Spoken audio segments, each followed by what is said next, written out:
Cake आगे ले लो, एक एक पीस खाते रहेंगे धीरे धीरे। हाँ चलिए स्टार्ट करें।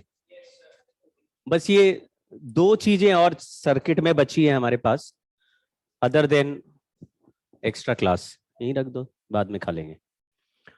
दो चीजें और बची हैं, एक तो पोटेंशियोमीटर हो गया और दूसरा आरसी सर्किट। आरसी सर्किट एक बार शुरुआत में बोला था कि कैपेसिटर वाले चैप्टर में नहीं करेंगे, इधर करेंगे, और उसमें रजिस्टर के साथ कैपेसिटर और बैटरी, इस तरह के सर्किट अभी आज आ जाएगा।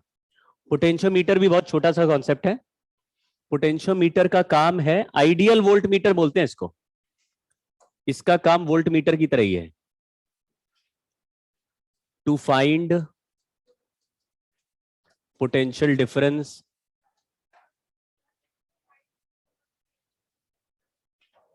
कैसे होता है। अच्छा हाँ, कैसे, नीचे वाला, हाँ ठीक है।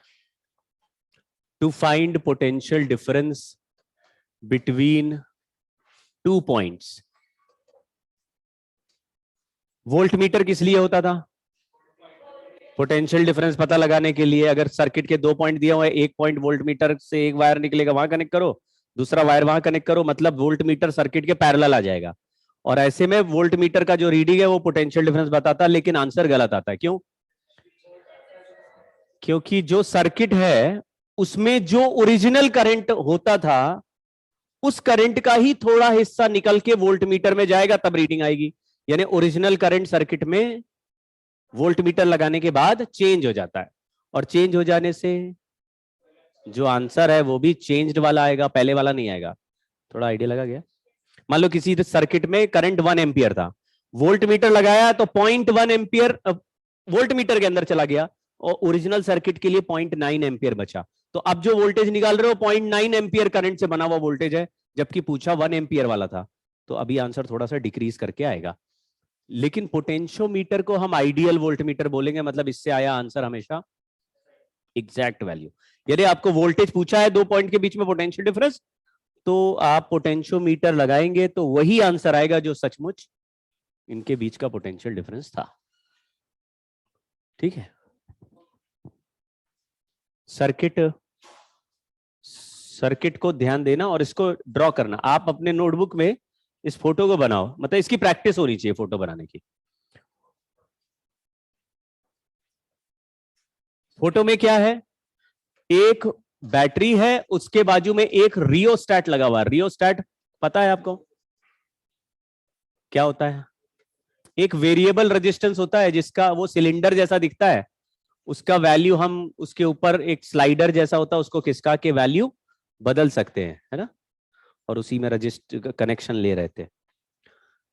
और एक वायर ए बी है इसमें। ये जो वायर ए बी है ये एक यूनिफॉर्म वायर है।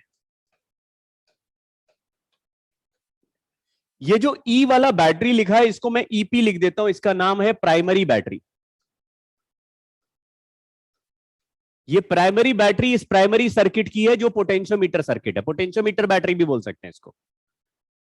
पोटेंशियोमीटर की बैटरी, रियोस्टैट, और एक wire A B. Wire A B वो मीटर ब्रिज का जो वायर था वैसा ही वायर है, यूनिफॉर्म वायर है, मतलब मोटा पतला नहीं, बिल्कुल एक जैसा। और इसका लेंथ 1 मीटर भी हो सकता है, 2 मीटर, 3 मीटर, ये कुछ भी हो सकता है। मीटर ब्रिज में नॉर्मली 1 मीटर होते हैं, ये कुछ भी लेंथ हो सकता है, वायर ए बी। और इसका लेंथ हमने एल लिख दिया, टोटल लेंथ लिख देते हैं ए बी का। अब आप देखो इस प्राइमरी सर्किट में यहां पे 3-4 वायर कनेक्टेड जरूर दिख रहे हैं, लेकिन इधर कुछ भी कनेक्शन नहीं है, नीचे ऊपर ये सब ओपन सर्किट है ये। तो प्राइमरी बैटरी से निकला हुआ करंट इस वायर एबी से होता हुआ, रियोस्टैट से होता हुआ वापस चला जाएगा। तो ये पूरा एक सिंगल लूप है। रियोस्टैट और वायर एबी सीरीज है कि पैरेलल?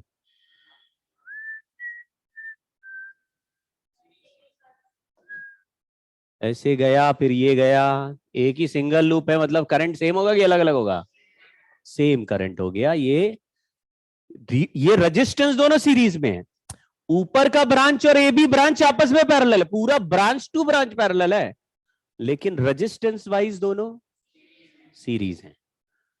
सीरीज में एक करंट होगा जिसकी वजह से वायर ए बी पे एक पोटेंशियल डिफरेंस आ जाएगा।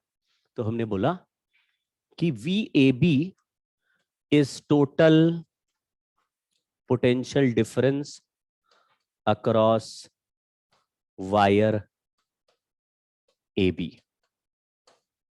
एक टर्म यहां डिफाइन कर रहे हैं V A B by L. ये वी ए बी क्या है? पूरे वायर का पोटेंशियल डिफरेंस, और एल क्या है? उसी वायर का लेंथ। इसको बोलते हैं potential difference per unit length है, नाम है पोटेंशियल ग्रेडियंट। पोटेंशियल ग्रेडियंट का दूसरा नाम इलेक्ट्रिक फील्ड ही है। आपको याद होगा हमने P बाई डी करके हम पोटेंशियल डिफरेंस अपॉन डिस्टेंस करके, ये जब ओम्स लॉ डिराइव कर रहे थे तो V बाई एल से इलेक्ट्रिक फील्ड बनाई भी थी हमने कि अगर पूरे वायर में वोल्टेज V है और पूरे वायर का लेंथ L है तो electric field inside the wire is, ये dV by D minus dV by D R वाला ही फॉर्मूला है इलेक्ट्रिक फील्ड। लेकिन फेमस नाम क्या है? तो आप एनसीईआरटी पढ़ेंगे तो बोलेंगे VAB बाई एल को पोटेंशियल ग्रेडियंट, इसका सिंबल म्यू बोल दिया। लेकिन आपको दूसरा नाम भी बताइए, इलेक्ट्रिक फील्ड है। अगर बोलता है वायर के अंदर इलेक्ट्रिक फील्ड E है तो वो VAB बाई एल का वैल्यू ही दे रहा है। ठीक है, अब आप देखो, ये प्राइमरी सर्किट का एक बैटरी हो गया और यहां पे एक कनेक्शन हमने ऐसे ले लिया और एक कनेक्शन यहां स्लाइडर कॉन्टैक्ट से ले लिया और स्लाइडर कॉन्टैक्ट वाले रास्ते पे गैल्वेनोमीटर लगा के ऐसे कर दिया। इस एंड को C बोल दिया और इस एंड को D बोल दिया। यहां पे कोई वायर नहीं है, इसको भी हटा देते हैं। यहां पे C बोल दिया और इसको D बोल दिया। अब ये C और D जो एंड पॉइंट्स हैं, इसको ही लेके दुनिया में घूमना है आपको। इसी वायर को लेके घूमते रहेंगे और कोई भी पूछेगा किसी भी दो पॉइंट्स का पोटेंशियल डिफरेंस तो उनमें से एक पॉइंट को C से टच करा देंगे और दूसरे को D से टच। समझ गए क्या? ये दो वायर पकड़ के चलने हैं। कोई बोलता है मेरे पास एक सर्किट है, किसी ने टीवी अपना खोल दिया और उसमें पूरा सर्किट ऐसे फैला हुआ दिख रहा है। उसने बोला यार इसमें ये दो अलग अलग बिंदियां दिख रही है, यहाँ पे एक पॉइंट दिख रहा है, यहाँ पे एक पॉइंट दिख रहा है, इनका पोटेंशियल डिफरेंस बताओ। तो तुम क्या करोगे? एक को C से और दूसरे को D से कनेक्ट करके चिपका दोगे। ठीक है, C से D का पोटेंशियल डिफरेंस चाहिए, वो सर्किट यहां लगाना है जिसका पोटेंशियल डिफरेंस चाहिए होगा। ठीक है, मान लो लगा दिया। कैसे कैलकुलेट होगा उसको समझना, एग्जांपल से बताता हूं। रूल ये है कि इस बैटरी की मेहनत से वायर AB पे पहले से ही एक पोटेंशियल डिफरेंस क्रिएट हो चुका है VAB, और वायर AB का लेंथ है L। तो मान लो मैं एक एग्जांपल ले रहा हूं, ये 150 वोल्ट की बैटरी मैंने लगाई और रियोस्टैट का वैल्यू मैंने ऐसा सेलेक्ट किया, सब कुछ मान रहे हैं। ठीक है, तो अभी वैल्यू पे फोकस मत करना। ये 150 वोल्ट की बैटरी लगाई तो वायर AB और रियोस्टैट पे मिला के 150 वोल्ट का पोटेंशियल डिफरेंस आने वाला है। मान लो इस रियोस्टैट पे 50 वोल्ट का पोटेंशियल डिफरेंस आ गया तो वायर AB पे कितना पोटेंशियल डिफरेंस मिला? 100 वोल्ट का। मान लो वायर AB का लेंथ 100 सेंटीमीटर है, तो यूनिफॉर्म वायर होने का मतलब है कि इस 100 सेंटीमीटर पे 100 वोल्ट का पोटेंशियल डिफरेंस है, तो इसके हर यूनिट लेंथ पर बराबर बराबर पोटेंशियल डिफरेंस होगा। एक जैसा वायर है। अगर मैं बोलूं इसके 50 सेंटीमीटर पे कितना पोटेंशियल डिफरेंस है, तो बोलोगे 100 पे, अगर 100 है तो 50 पे, 30 पे कितना है? समझ गए क्या? वैल्यू ऐसे लिया कि आपको यूनिटरी मेथड आसान दिख रहा है। तो आपने बोला कि ये पूरा वायर 100 वोल्ट का है और ये 100 सेंटीमीटर लेंथ है, तो हर सेंटीमीटर पे 1 वोल्ट का पोटेंशियल डिफरेंस आ जाएगा। मतलब 1 सेंटीमीटर आगे जाओगे तो जो वोल्टेज यहां है उससे 1 वोल्ट या तो कम हो जाएगा या ज्यादा हो जाएगा। अब आप बैटरी देख के बताओ ए और बी में से कौन सा हायर पोटेंशियल पॉइंट है?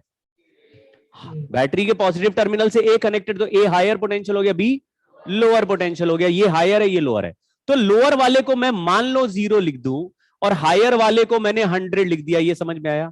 क्योंकि सर्किट में कहीं भी एक जगह हम 0 लिख सकते थे, हमने एक जगह 0 ले लिया, तो ये 0 हो गया, ये 100 हो गया। तो आपको अगर मैं बोलूं कि इससे 1 सेंटीमीटर पीछे जाए तो यहां कितने वोल्ट का पॉइंट मिलेगा? 99, फिर 98, 97, 96, 95। समझ गए क्या? इधर से नंबर घटते घटते 10, 20, समझ गए, 10, 5 सारे से टक टक होते हुए 0 पहुंच जाएगा। इधर से चलेंगे तो 1, 2, 3, 4, 5, 6 ऐसे नंबर आयुष कह रहा किस चीज का केक? एक बच्चे का बर्थडे था तो हमको भी केक मिल गया। दिखा दे।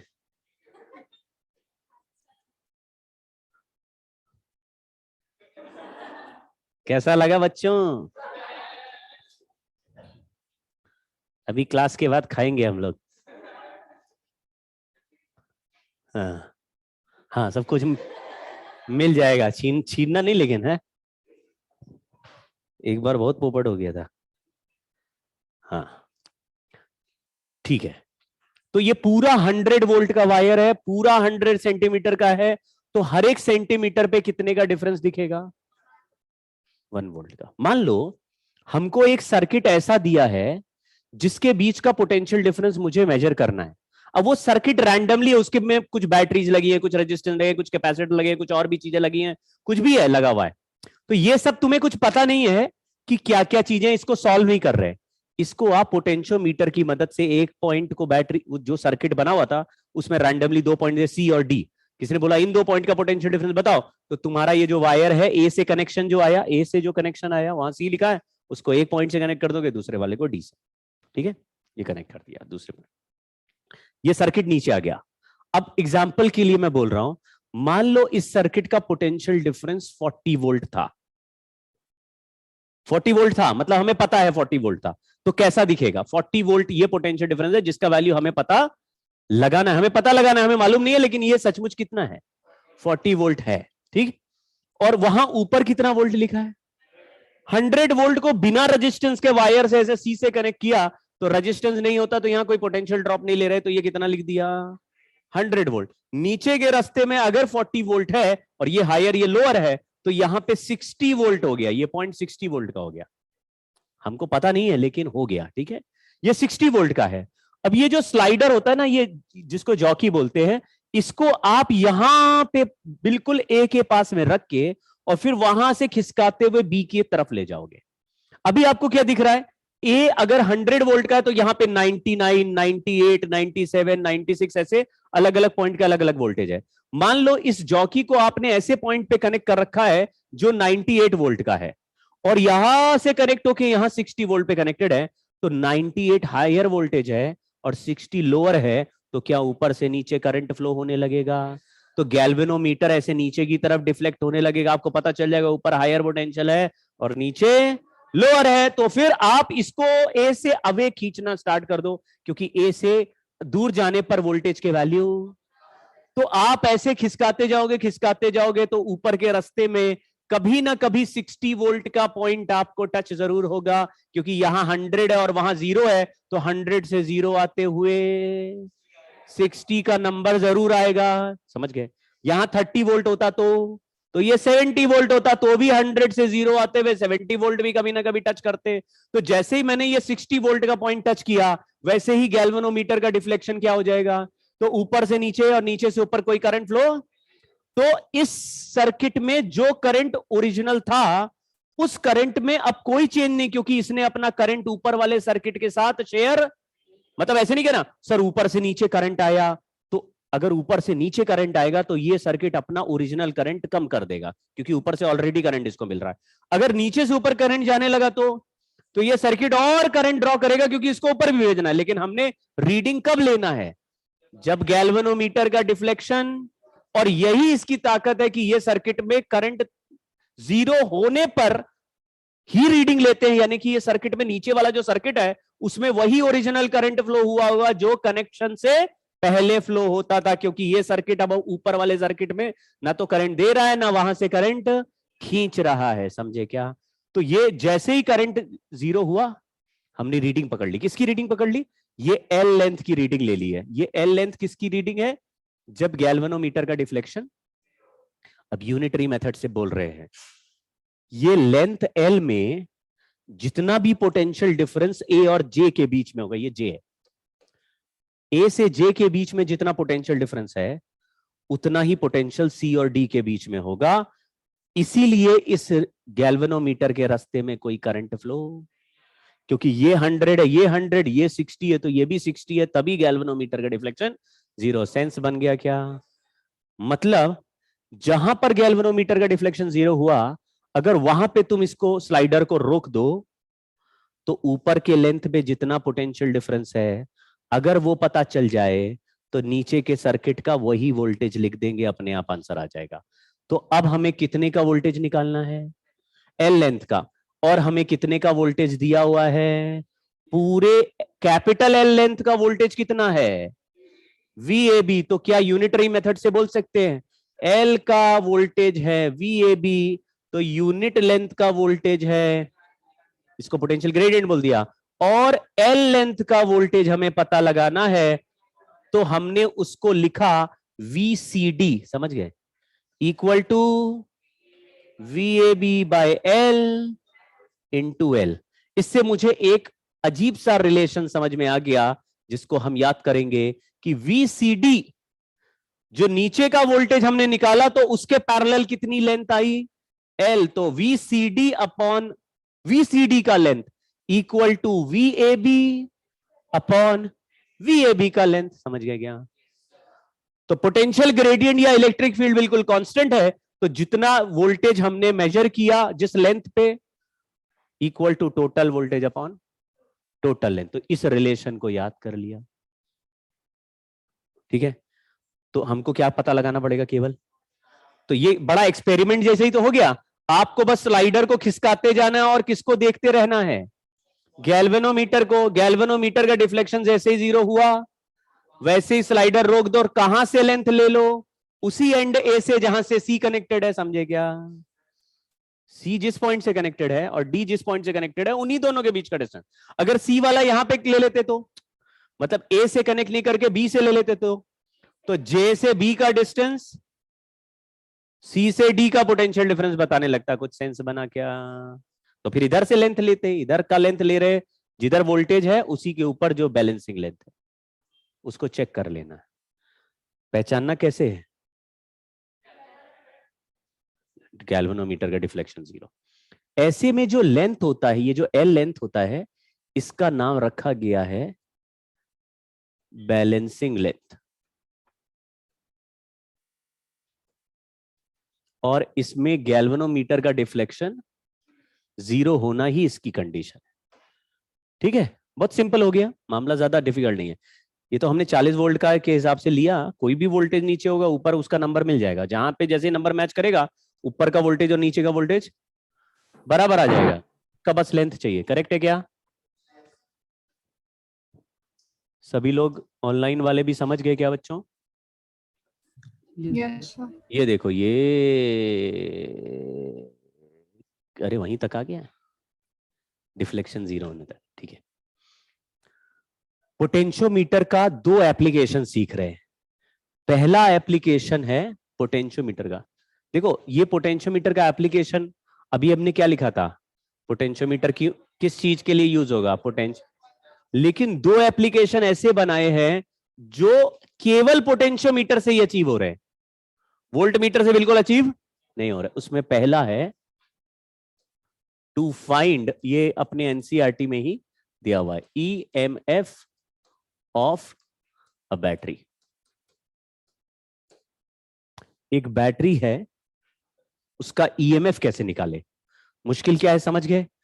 हमने जब एक बार दुकानदार से बैटरी खरीदी थी, याद है? तो वो बैटरी वोल्ट मीटर से कनेक्ट करके चेक करता था और बोलता था ईएमएफ आ रहा है। ऐसा कभी आता नहीं। मैंने आप उस दिन बोला था ये आइडियल वोल्ट मीटर है इसके पास। आइडियल वोल्ट मीटर मतलब पोटेंशियोमीटर से ही आएगा। क्यों?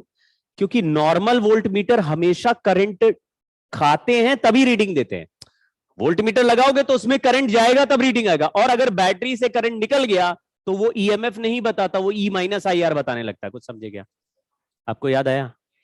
अगर बैटरी से करंट नहीं ड्रॉ हो रहा तो ओपन सर्किट है, तब वो ई है। किसी ने बोला ये बैटरी से कोई करंट नहीं निकल रहा, तो बताओ इसके दोनों टर्मिनल में कितना पोटेंशियल डिफरेंस है? वो ईएमएफ है। और बैटरी से करंट निकल रहा है तो E-IR है। ये याद हो गया कि नहीं हो गया? ये 50 बार हो चुकी है ये बात। अगर बैटरी से करंट बाहर आ रहा है तो E-IR, बैटरी के अंदर जा रहा है E+IR। यहां पे 2 बैटरीज हमने लगा रखी है इसमें। हाँ, इसमें एक बैटरी का नाम है नोन बैटरी और एक का नाम है अननोन, अननोन बैटरी वो है जिसका ईएमएफ हमें पता लगाना है, और दूसरा बैटरी नोन वाला जिसका पता है। तो पता वाले के कंपैरिजन से नहीं पता वाले का वैल्यू निकालेंगे, ठीक है। ऐसा करते हैं क्योंकि फिर वीएबी वगैरह का झंझट नहीं होता। चलिए बताते हैं। अगर स्विच पॉइंट नंबर 1 पे है, इस फोटो में स्विच पॉइंट नंबर 1 पे, तो ध्यान से देखना, ऐसा सर्किट दिखेगा। ये रियोस्टेट हो गया, यहां पे वायर ए बी हो गया, एक कनेक्शन ए से लिया, एक स्लाइडर पकड़ा, गैल्वेनोमीटर लगा इधर से लिया, और यहां पे एक बैटरी E1 वाला R1 रेजिस्टेंस का है, लेकिन स्विच 1 पे है तो दूसरा बैटरी सर्किट में कनेक्टेड नहीं है। क्यों? वो ओपन सर्किट हो गया, ऊपर कनेक्ट कर दिया तो नीचे का सर्किट ओपन हो गया, उसको हटा दो। तो आपको सर्किट में कितने बैटरी लगे हमें दिख रहे हैं? ये जो नीचे 1 है, ऊपर प्राइमरी सर्किट हमेशा रहेगा, प्राइमरी सर्किट अपने आप चलता है। तो ये बैटरी अलग हो गया, ये वायर ए बी हो गया, ठीक है। इसका बैलेंसिंग लेंथ मान लो आ गया L1। बताइए बैलेंसिंग लेंथ हम कब लेते हैं, मतलब किस लेंथ को बैलेंसिंग लेंथ बोलते हैं? जब गैल्वेनोमीटर का डिफ्लेक्शन 0 हो जाए, यानी कि इधर से ऊपर कोई करंट जा रहा है क्या, ऊपर से नीचे आ रहा है क्या, तो नीचे वाला बैटरी चार्जिंग है कि डिस्चार्जिंग? ओपन सर्किट में ये ईएमएफ का वोल्टेज बताएगा या ई माइनस आई आर वाला? तो ये किसको बैलेंस करना पड़ेगा, ईएमएफ को या ई माइनस आई आर को? इसमें आई है ही नहीं, समझ गए क्या? नीचे के सर्किट में आई नहीं तो ई को ही बैलेंस होगा। तो क्या ऐसा लिखे, अभी अभी हमने लिखा था VCD अपॉन L, याद आएगा? तो अब लिख दिया उसकी जगह E1 by L1 is equal to VAB by L। समझ गए? तो 2 बार बैटरीज क्यों लिख रहे हैं? क्योंकि हमारे को VAB और L कैलकुलेट करने की इच्छा नहीं है। अगर हम कैलकुलेट नहीं करना चाहते तो 2 बैटरीज लेंगे। अगर VAB और L का वैल्यू ऑलरेडी हमारे पास है तो इससे ही आंसर निकलने वाला ही। समझ गए क्या? ठीक है। फिर यही सर्किट दोबारा अगर कर दे तो E1 की जगह क्या आ जाएगा और बैलेंसिंग लेंथ क्या हो जाएगा? तो क्या लिखेंगे?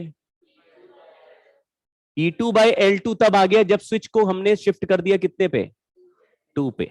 तो स्विच अगर 2 से कनेक्ट हो गया तो 1 से हट गया, इधर से इधर शिफ्ट कर दिया तो 1 वाला ब्रांच हट जाएगा। नीचे से सर्किट कनेक्टेड दिखेगा लेकिन नीचे से ऊपर और नीचे करंट नहीं जा रहा क्योंकि गैल्वेनोमीटर का डिफ्लेक्शन 0 है, बट वो अलग लेंथ पे आएगा। तो दोनों बार लेंथ बैटरी के ईएमएफ के हिसाब से अलग आएगी। तो E2 by L2 equal to VAB by L। अच्छा बताओ, इसमें प्राइमरी सर्किट में कुछ चेंज किया हमने? रियोस्टेट बदला, वायर चेंज किया, कुछ चेंज नहीं किया, तो VAB और L में कोई चेंज नहीं होगा। याद रखना, सवाल में कभी कभी बदल देते हैं, बोलते हैं कि पहला वाला बैटरी हमने बैलेंस किया तो प्राइमरी सर्किट अलग था और दूसरा बैटरी बैलेंस किया तो प्राइमरी सर्किट अलग था, यानी VAB बाई L बदल रहे। अभी इसमें नहीं बदल रहे तो राइट हैंड साइड सेम है, तो क्या लिखेंगे? अब बताओ, इसमें अगर नोन बैटरी पता हो तो अननोन बैटरी का ईएमएफ निकल आएगा। ये तो बड़ा सिंपल हो गया। तो सवाल कैसा बना सकते हैं, है ना? बड़ा लल्लू छाप सवाल होता है कि 2 वोल्ट का बैटरी 30 सेंटीमीटर पे बैलेंस हो रहा है और एक दूसरा बैटरी लाए वो 40 सेंटीमीटर पे बैलेंस हो रहा है, तो वो कितने वोल्ट का है? समझे सवाल? 2 वोल्ट का बैटरी 30 सेंटीमीटर पे बैलेंस हो रहा है और दूसरा बैटरी 40 सेंटीमीटर बैलेंस हो रहा है, तो दूसरा बैटरी कितने का? समझ गए क्या? 40 इधर भेजो, सॉल्व कर लो, आंसर आ जाएगा। ठीक है, अभी प्रैक्टिस करेंगे, ये सब हो जाएगा। तो आपको उसमें VAB और L कैलकुलेट करने की जरूरत नहीं पड़ रही। कब? जब 2 का कंपैरिजन चल रहा है तो 2 को आपस में E1 by L1 equal to E2 by L2 फॉर्मूले से उड़ा दो। ठीक है, लेकिन सवाल ज्यादा फंडामेंटल आते हैं, इसमें फॉर्मूला बेस्ड बनते नहीं, तभी देखेंगे क्वेश्चंस। ये इसका दूसरा एप्लीकेशन है। Second application is to find internal resistance of battery. ये भी ऐसा एप्लीकेशन है जो केवल पोटेंशियोमीटर से ही सॉल्व हो रहा है। बैटरी का इंटरनल रेजिस्टेंस कहां होता है? हमको दिखता है क्या बाहर से? हम उसको छू के बता सकते हैं कितना रेजिस्टेंस है इसमें? हमको कुछ पता नहीं चलता, अंदर ही छुपा रहता है। तो उसका इंटरनल रेजिस्टेंस कैसे निकालें? उसके लिए हमने एक इस बैटरी के जिसका इंटरनल रेजिस्टेंस निकालना है, उस बैटरी को CD के अक्रॉस तो पहले ऐसे कनेक्ट कर दिया, यानी टर्मिनल कनेक्ट कर दिए, और उसी के टर्मिनल के अक्रॉस पैरेलल में जैसे एक बैटरी खरीदी, इसका ये ऐसे एक पॉजिटिव टर्मिनल है और एक नेगेटिव टर्मिनल है। तो इसी टर्मिनल के अक्रॉस एक रेजिस्टेंस लगा दिया आर। इंटरनल रेजिस्टेंस कहाँ है? अंदर छुपा हुआ, उसी को हम सीरीज में यहां बना देते हैं। और इन्हीं दोनों टर्मिनल्स से हमने ए और जे वाला पॉइंट कनेक्ट कर रखा है, समझे क्या? ये वायर ए बी चल रहा है, ये जे वाले स्लाइडर को ए से बी तक खिसकाते जाएंगे, गैल्वेनोमीटर का डिफ्लेक्शन 0 होगा, वो करना है। लेकिन यहां पे एक स्विच लगा दे रहे, यहां स्विच लगा दी, यहां स्विच लगा दिया। स्विच का मतलब है अगर ये स्विच ओपन रहेगा तो ये नीचे वाला ब्रांच कनेक्टेड नहीं होगा, फिर क्लोज करेंगे तो 2 बार इसको सॉल्व करेंगे, ठीक है। ये जो आर है इसको बोलते हैं नोन रेजिस्टेंस। कहां से लाओगे नोन रेजिस्टेंस? दुकान से। हाँ, लैब में रेजिस्टेंस बॉक्स नाम का एक डिब्बा होता है, उसमें रेजिस्टेंस होते हैं, लेकिन दुकान से लेने की जरूरत नहीं है। आपके पास जो भी बल्ब है वो भी एक रेजिस्टेंस है। तो मान लीजिए आपके घर में एक वो लट्टू वाले पीले वाले बल्ब नहीं होते थे, वो है या स्कूल में लगा हुआ है कहीं, वही उतार लाओ, वो बल्ब भी एक रेजिस्टेंस है। लेकिन उसका रेजिस्टेंस निकालोगे कैसे? उसमें लिखा नहीं रहता रेजिस्टेंस। किस कैसे? मीटर ब्रिज से बोल रहे? मीटर ब्रिज भी तो होगा हमारे पास। तो पहले एक्सपेरिमेंट करेंगे मीटर ब्रिज का। टीचर बोल रहा पोटेंशियोमीटर यूज करो, तुम बोलोगे नहीं, पहले मीटर ब्रिज दो। दूसरा कोई तरीका बोलो। बल्ब देखें कभी आपने? बल्ब, कोई भी बल्ब देखा है? बल्ब में कुछ रीडिंग लिखी रहती है क्या? जैसे बल्ब खरीदने जाओ, ऐसा बोलो दुकानदार को बल्ब दे दो, तो बल्ब देता है? पावर बोलते हैं, क्या बोलते हैं? हाँ, वॉट। व्हाट डू वी से? व्हाट। तो वॉट बोल देते हो? दुकानदार वॉट बोलता है, वॉट। हाँ, पढ़ा लिखा लड़का है, कि वॉट सुन के बल्ब देता है। हाँ, 9 वॉट, 10 वॉट, 20 वॉट, 40 वॉट कुछ खरीद बोलते हैं कि भैया 10 वॉट का बल्ब दे दो, 5 वॉट का बल्ब दे दो, तो वॉट बोल देते हैं। तो वो पावर हो गई, ठीक है, पावर हो गई। कितने वोल्टेज में घर में लगाने वाले हैं हम? 240, 220। वो वॉटेज जो दी रहती है 220 पे दी रहती है, ठीक है। बल्ब पढ़ोगे तो उसमें दिया रहेगा this wattage is for 220 volt, ठीक। तो तुमको वोल्टेज भी पता चल गया कि 220 पे इसको यूज करना है, तब जाके इसकी वॉटेज 10 वॉट, 5 वॉट, 20 वॉट आने वाली है। समझ गए क्या? पावर का कोई फॉर्मूला बोलो जो वोल्टेज से आता है। आई कहां? V V. Power equal to V square by R. Power का वैल्यू तुमने बताया 10 वॉट, 20 वॉट, 40 वॉट, वो रख लो। और वोल्टेज कितना रख लो? 220 वोल्ट, जो हमारे घर की सप्लाई है। इस फॉर्मूले में ये दोनों वैल्यू रखोगे तो रेजिस्टेंस कैलकुलेट हो जाएगा। समझ गए ना? अब इसमें बल्ब को चमकाने की जरूरत है क्या? कोई जरूरत नहीं। क्यों? पावर तो हमें ऑलरेडी लिखा रहता है। बल्ब अगर देखोगे तो उसके ऊपर पावर लिखा रहता है और उसका वोल्टेज भी लिखा रहता है कि किस वोल्टेज में इसको लगाना है। समझ गए क्या?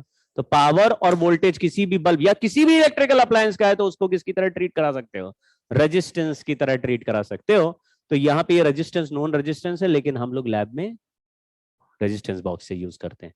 तो रेजिस्टेंस बॉक्स में डिब्बा रहता है, उसमें बहुत सारे नॉब होते हैं। उसमें अगर एक नॉब के ऊपर 10 ओम लिखा है, 10 ओम, वो नॉब हटाया तो वो मतलब रेजिस्टेंस बॉक्स का अभी रेजिस्टेंस 10 ओम है। तो ये मान लो 10 ओम का रेजिस्टेंस, ये हमने अपनी मर्जी से लगाया है, इसका वैल्यू हमको मालूम है, ठीक है। अब ध्यान देना, सर्किट में पहले क्या हो रहा है? पहले ये प्राइमरी सर्किट है, ये रियोस्टैट है, यहां पे वायर ए बी है, ये रहा ए बी, ये वायर ए बी हो गया। अब मैंने इधर से कनेक्शन लिया, एक स्लाइडर कॉन्टैक्ट गैल्वेनोमीटर से कनेक्शन लिया। ये हमेशा सी और डी पॉइंट होते हैं। इनके ऊपर वही बैटरी लगाएंगे जिसका इंटरनल रेजिस्टेंस हमें पता लगाना है। ये बैटरी लगा दी है, इसका इंटरनल रेजिस्टेंस हो गया, लेकिन स्विच को अभी ओपन रखा हुआ है, नीचे रेजिस्टेंस आ रहा है। तो बताइए, प्राइमरी सर्किट से करंट ऊपर क्यों नहीं जा रहा?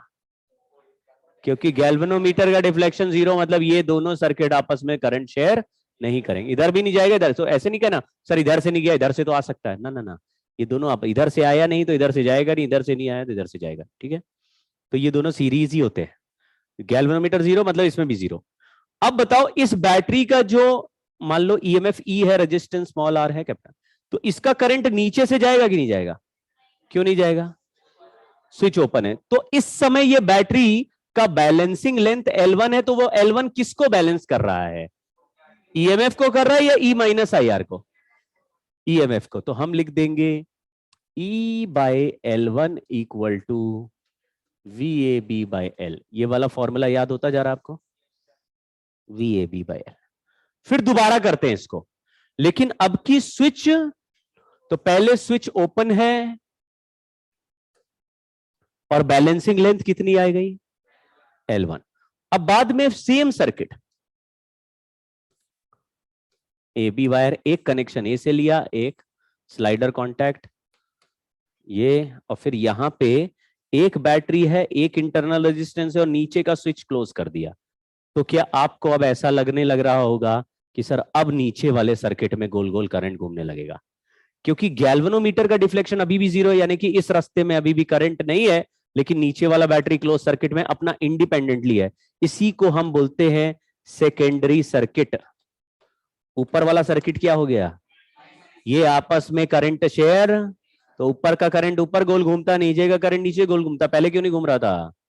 स्विच ही ओपन था तो सर्किट ही नहीं था। अभी यहां पे सर्किट है, तो इस सर्किट में करंट फ्लो होने लगेगा।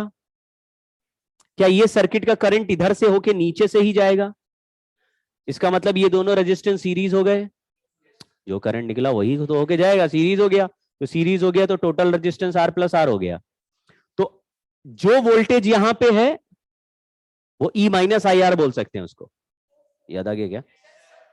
वही वोल्टेज यहां पर भी होगा, उसको आई इंटू कैपिटल आर भी बोल सकते हैं। तो हमारा अब जो वोल्टेज आया, इसको मैं सी बोल रहा हूं, इसको डी बोल रहा हूं। तो V C D equal to I into R, या अच्छा आई का वैल्यू कैलकुलेट कर सकते क्या? मुश्किल बात हो गई लग रहा है।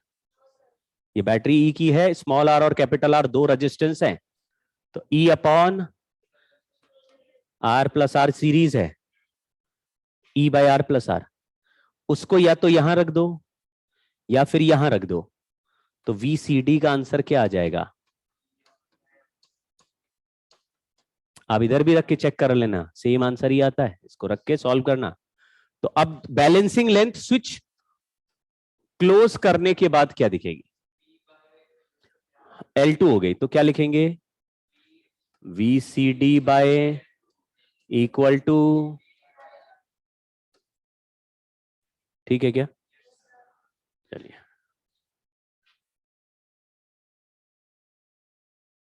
जगह की समाप्ति हो गई है, तो थोड़ा सॉल्व करके इसको खत्म करते हैं।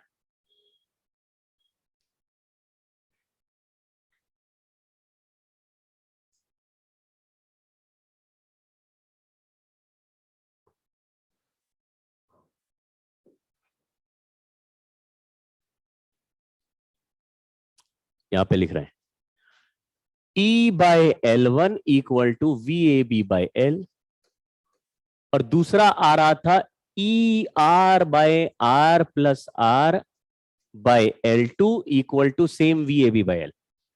प्राइमरी सर्किट में कोई चेंज नहीं किया तो पूरे वी ए बी का वैल्यू भी चेंज नहीं होता और लेंथ का वैल्यू भी चेंज, तो ये वाला टर्म दोनों के लिए सेम है, दोनों को इक्वेट करते ई से ही कैंसिल कर देंगे, तो आएगा, देखो क्रॉस मल्टीप्लाई कर रहे हैं, R plus R upon capital R equal to L1 upon L2। इसको डिवाइड कर देते हैं, 1 plus small R by capital R is L1 by L2। इसको 1 को इधर भेज देते हैं, small R equal to capital R L1 by L2,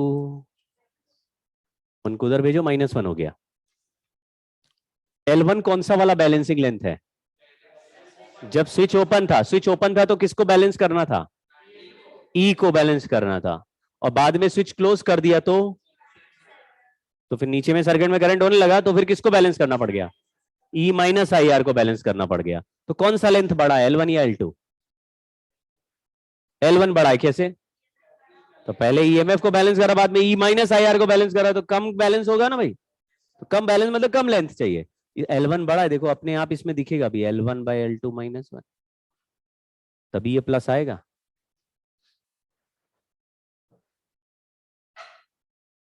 ठीक है, इंटरनल रेजिस्टेंस का वैल्यू कैलकुलेट आराम से हो गया।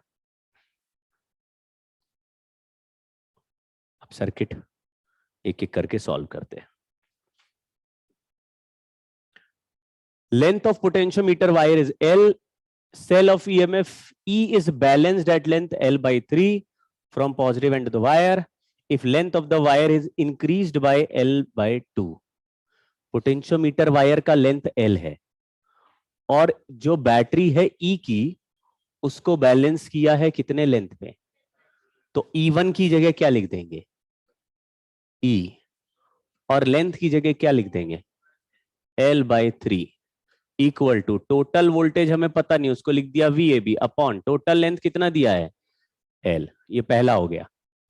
बाद में बोल रहा है कि अगर इस वायर का लेंथ L को बढ़ा के L by 2 और बढ़ा दे, देखो तीसरा लाइन पढ़ो, if length of the wire is increased by L by 2, यानी वायर का लेंथ कितना था, अभी इंक्रीज बाय L by 2 कर दिया, तो ये बैटरी को नए लेंथ में बैलेंस होना पड़ेगा क्योंकि VAB का तो कुछ चेंज नहीं किया लेकिन VAB का लेंथ हमने बढ़ा के 3L by 2 कर दिया.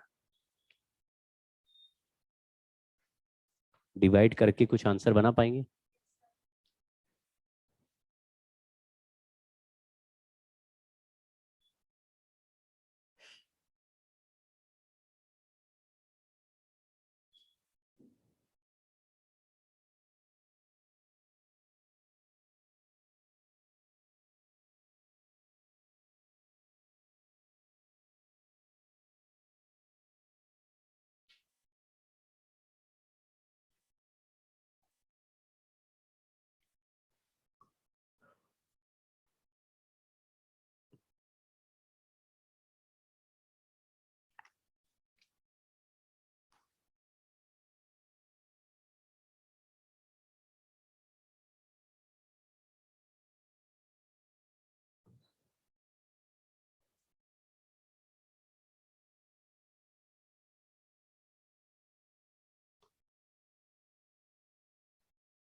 इनको आपस में डिवाइड कर दो, नीचे वाला नंबर ऊपर, L2 ऊपर चला गया, L by 3 नीचे चला गया, 3 by 2 L ऊपर चला गया, L नीचे आ गया, L से L कैंसिल, इसको ऊपर भेजो. L2 का value 3 by 2 into L by 3, answer आया L by 2. ठीक है, ऐसे भी आप डायरेक्टली भी बोल सकते थे. डायरेक्टली कैसे बोलते, पहले कितना लेंथ था L था और बैटरी कितने में बैलेंस हो रही थी, यानी 1/3 में बैलेंस हो रही थी. अभी वायर का लेंथ कितना है 3L by 2, लेकिन बैटरी और वायर सेम वोल्टेज का है तो बैटरी का वोल्टेज पहले जैसा है तो अभी भी 1/3 लेंथ पे ही बैलेंस होगी. तो 3L by 2 का 1/3 कितना हो गया,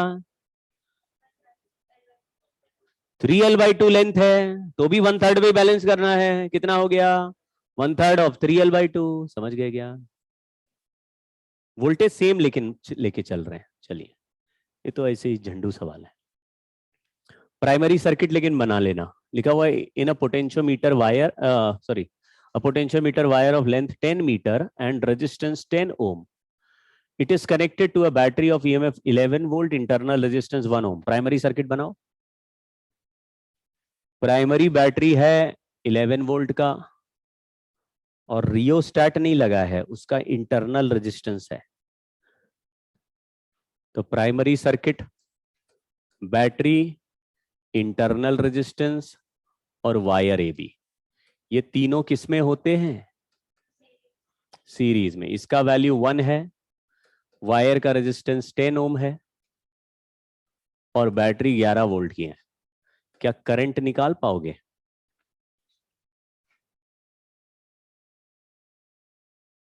बहुत सिंपल प्यारा सर्किट, ऐसे ही लल्लू छाप सॉल्व हो रहा है. ये दोनों रेजिस्टेंस सीरीज है कि पैरेलल, हाँ, तो 11 ओम का रेजिस्टेंस हो गया, बैटरी 11 वोल्ट की, करंट क्या हो गया 11/10 + 1, 1 एम्पियर का करंट हो गया. हमको अगर पोटेंशियल ग्रेडियंट निकालना हो, इसका मतलब हमें क्या पता लगाना है, सिंबल बोलो. हाँ, तो पोटेंशियल ग्रेडियंट का मतलब है हमें VAB by L चाहिए. तो VAB के लिए मुझे current into resistance of A B. A B wire में कोई बैटरी भी लगा हुआ है क्या बीच में? तो यहां पे पोटेंशियल डिफरेंस किस बात का है? आई इंटू आर ही तो होगा। समझ गए क्या? कोई कैपेसिटर लगा हुआ है क्या बीच में? कोई रेजिस्टेंस बैटरी है क्या? केवल रेजिस्टेंस ही तो था। रेजिस्टेंस में वोल्टेज कौन सा वाला होता है? आई इंटू आर। कैपेसिटर में कौन सा वाला होता है? Q by C. बैटरी में कौन सा होता है? वो उसका ई होता है, ई माइनस आई आर होता है। तो आई इंटू आर, आई 1 है, आर 10 है। कितना वोल्ट हो गया? 10 वोल्ट ये हो गया। इसमें वैल्यू लिखते हैं तो 10 वोल्ट ऊपर, 10 मीटर नीचे, 1 वोल्ट पर मीटर आ गया। वोल्ट पर मीटर इलेक्ट्रिक फील्ड का यूनिट था। ये सवाल तो बहुत ही लल्लू छाप था, लेकिन ये सॉल्विंग सीखनी है कि प्राइमरी सर्किट में इसी तरह से बैटरी और रेजिस्टेंस दिए होंगे तो पूरा वीएबी का वैल्यू आपको कैलकुलेट हो जाएगा। अगर प्राइमरी सर्किट के बारे में कोई इंफॉर्मेशन ही नहीं दिया है तो फिर सेकेंडरी सर्किट में 2 बार सॉल्विंग हो रही होगी। एक बार पहले स्विच ओपन या क्लोज होगा, बाद में स्विच दूसरी जगह पहुंच जाएगा, तो 2 कंपैरिजन नीचे नीचे ही चलेंगे। तो वीएबी बाई एल की जरूरत नहीं पड़ेगी। तुम E1 by L one equal to E2 by L two में VAB बाई एल को नहीं लोगे। लेकिन अगर VAB का वैल्यू ऑलरेडी ऊपर वाले सर्किट में all the values are given, तो पहले आपको VAB कैलकुलेट करना है, उसके L से डिवाइड करना है, फिर E1 by L one equal to VAB by L. तो 2 तरह के सवाल बन रहे। देखो ये सवाल, इसमें ऊपर वाला बैटरी फोटो ही देखो, ऊपर वाला बैटरी का EMF दिया है क्या? ये दिया है। उसका इंटरनल रेजिस्टेंस दिया है क्या? आर दिया। तो प्राइमरी बैटरी इसलिए दी है जिससे कि आप VAB कैलकुलेट करें। अगर प्राइमरी बैटरी की कोई इंफॉर्मेशन नहीं दी है तो नीचे का सर्किट ही 2 बार सॉल्व करना पड़ता है, तभी 2 स्विच विच लगा के 2 बार बनते हैं। चलिए स्टार्ट करते हैं। क्वेश्चन लिखा है potentiometer wire A B of length L and resistance 9R। A B wire का रेजिस्टेंस कितना लिखा है? 9R। और प्राइमरी सर्किट में इंटरनल रेजिस्टेंस कितना लिखा है? So what is total resistance of primary circuit? What is current of primary circuit?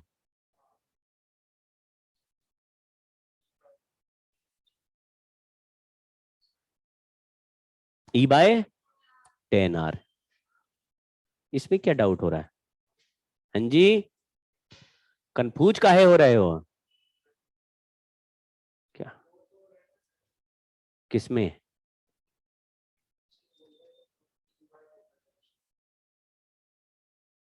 अच्छा, E माइनस आई आर में कंफ्यूज हो रहे हो लल्लू राम। करंट तो E upon R plus R से ही निकालते हैं हम लोग, पोटेंशियल डिफरेंस के लिए। अच्छा, तो ए बी वायर में करंट कितना आ गया? E by 10R। तो ए बी वायर का वोल्टेज कैसे निकालेंगे? VAB का value I into R. I का वैल्यू क्या है? E by 10R। और resistance of A B wire का आंसर क्या आया? ये तो आया VAB का वैल्यू। अब बताओ नीचे के सर्किट में किसको बैलेंस कर रहे हैं? हाँ, वैल्यू बोलो, वैल्यू E/2 को बैलेंस कर रहे हैं। तो E/2 का बैलेंसिंग लेंथ हमें पता नहीं है, उसको कुछ L1 मान लेते हैं। तो क्या लिखेंगे?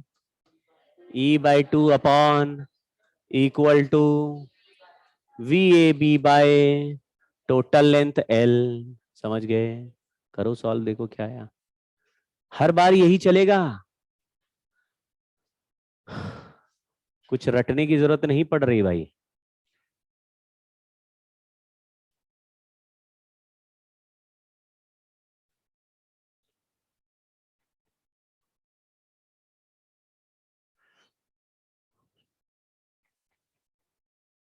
हाँ जी, क्या?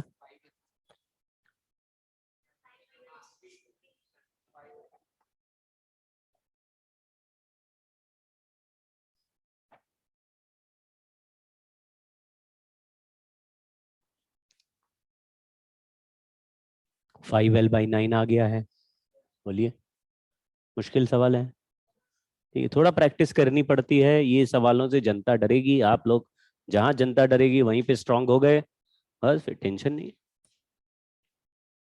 चलो, प्राइमरी सर्किट इसमें दिया हुआ है क्लियरली कि नहीं, फोटो ही देख लो। तो दिया है मतलब वीएबी कैलकुलेट करना पड़ेगा, समझ गए क्या?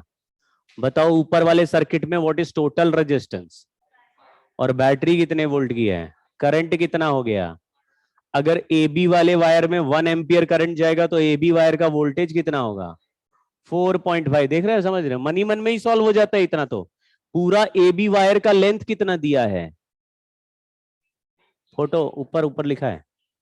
तो पूरा वीएबी का वैल्यू है 4.5 वोल्ट, और उसका लेंथ भी दिया है 3 मीटर। तो वीएबी भी आ गया, लेंथ भी आ गया। और अभी हमको बैलेंस कितना वोल्ट करना है, 3 वोल्ट का बैटरी बैलेंस करना है, और उसको कितने लेंथ पे करना है वही पूछा गया सवाल में। तो हमारा फॉर्मूला क्या बनना चाहिए, E1 by L1 equal to VAB by L, correct. तो E1 बाय L1 की जगह, नहीं इधर L1 तो निकालना ही है, 3 volt upon L1 equal to 4.5 upon 3 metre. 3/4.5 करेंगे तो 2 मीटर आंसर आएगा। कौन सा आंसर सही लग रहा है, ए। लेकिन आंसर नन ऑफ दीज सही है, बताओ क्यों। बताओ भाई, जो लोग ऑनलाइन है वो लोग भी बोलिए, ऐसा क्या पोपट हुआ कि आंसर जो निकाला वही गलत हो गया।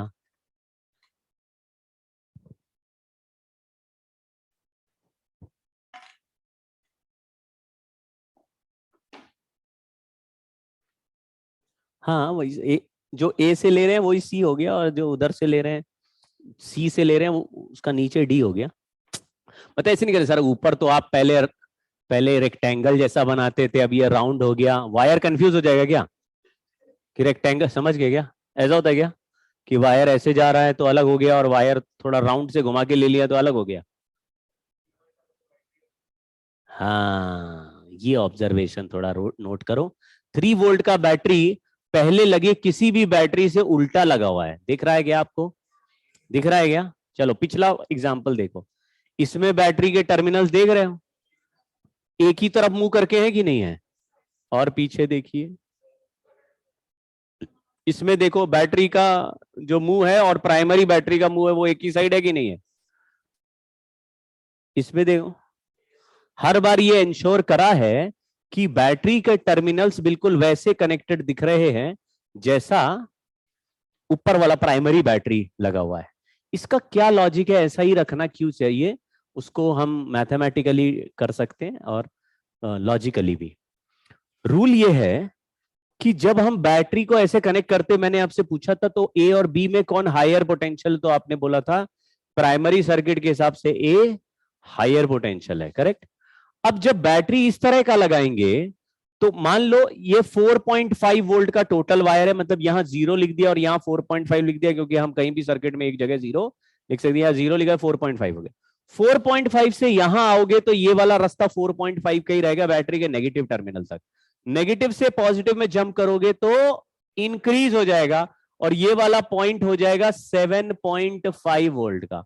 अब तुम इस जॉकी को इधर से इधर तक सी पॉइंट को खिसकाते रहोगे, ये पॉइंट 4.5 वोल्ट का था और ये 0 वोल्ट का था, मतलब इस वायर में सारे पॉइंट 4.5 से 0 वोल्ट के बीच वाले हैं, और तुम इस रास्ते में 7.5 वोल्ट ढूंढ रहे हो।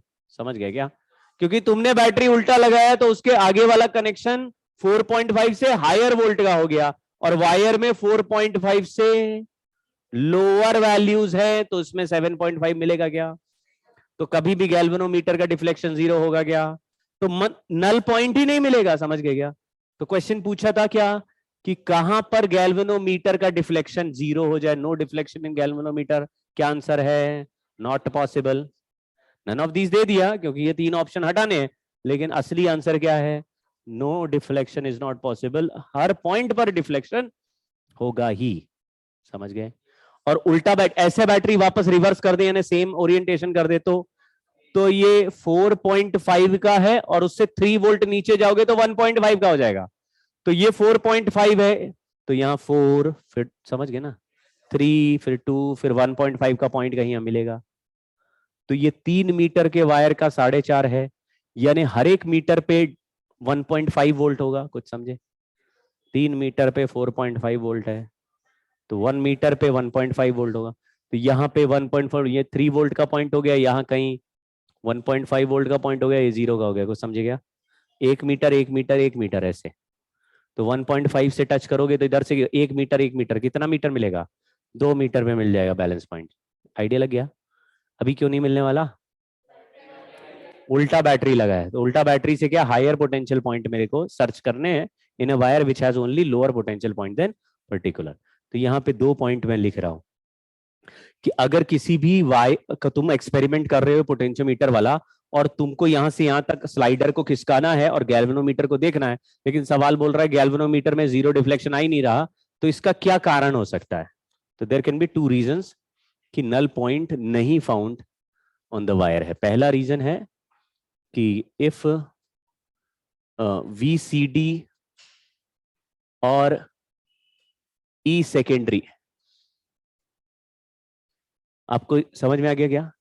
नीचे जो CD वाले रास्ते पे वोल्टेज लगा रहे हैं या सेकेंडरी बैटरी जो नीचे लगा रहे हैं, उसका value is more than VAB। ये एक रीजन है, ये भी डिस्कस नहीं किया। मान लीजिए ये पूरा रास्ता 4.5 वोल्ट का है, लेकिन नीचे तुमने 10 वोल्ट का बैटरी बैलेंस करने की कोशिश किया, तो 4.5 वोल्ट के रास्ते में 10 वोल्ट का पोटेंशियल डिफरेंस मिलेगा क्या? यानी नीचे के वोल्टेज हमेशा ऊपर वायर के वोल्टेज से कम ही होते हैं, तभी बीच रास्ते में बैलेंस हो पाएंगे। कुछ आइडिया लगा क्या? पूरा वायर 10 वोल्ट का है, तो तुम इसमें 4 volt 3 volt 2 volt 5 volt 6 volt 10 से छोटा हर वोल्ट बीच में बैलेंस कर लोगे, क्योंकि इतना वायर अगर 10 वोल्ट का है तो इसमें 8 वोल्ट का भी हिस्सा होगा, 7 वोल्ट का भी होगा, 6 वोल्ट का भी होगा। लेकिन अगर 10 वोल्ट का वायर और 20 वोल्ट की बैटरी नीचे लगा रखी है और बोल रहा है ये बैलेंस हो नहीं पा रहा, क्यों नहीं हो पा रहा?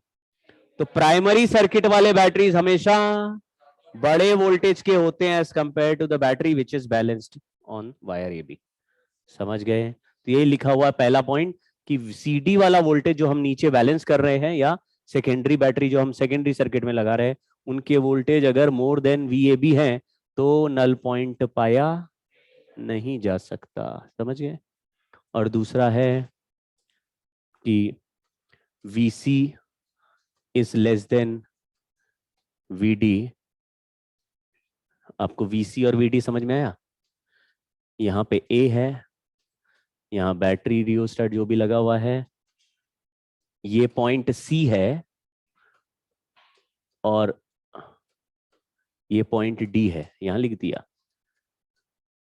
अगर तुम्हारा VC वाला वोल्टेज VD से छोटा है तो मतलब ये छोटा वोल्टेज और ये बड़ा वोल्टेज है, तो रिवर्स बैटरी लगा दी है इसका मतलब, तो फिर नल पॉइंट मिलेगा नहीं। समझ गए क्या? VC अगर छोटा वोल्टेज है VD से, VD बड़ा है, A से B की तरफ क्या हो रहा है? हाँ, तो यहां पे लिखा हुआ VA is greater than VB, और VC लेकिन छोटा है।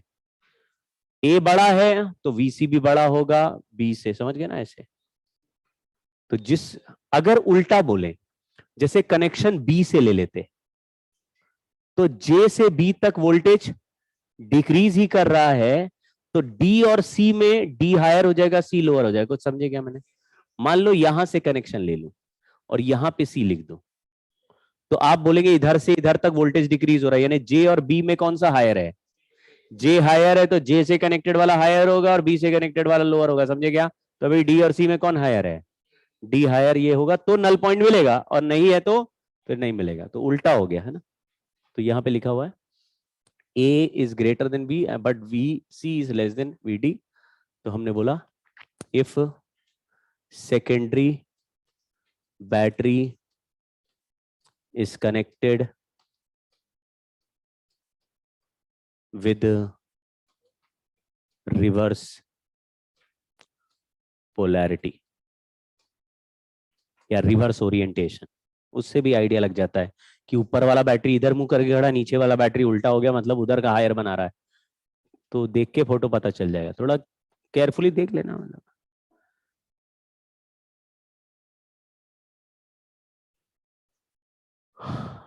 आरसी सर्किट तो बहुत छोटा सा पार्ट है, लेकिन ज्यादा आज इसका आधा हिस्से ही डिस्कस करेंगे। तो लेकिन जो नीट में आ रहा है वो केवल फॉर्मूला, जो मेंस में आ रहा है वो केवल फॉर्मूला, और जो एडवांस में आ रहा है वो बहुत गहराई है। इसलिए एडवांस वाला लेवल अलग से पढ़ना पड़ेगा, इसको बाद में डील करना पड़ेगा अगर एडवांस पे बात करेंगे। लेकिन मेंस और नीट में फॉर्मूला आता है, अब उस फॉर्मूले का क्या लॉजिक है वो सीखना।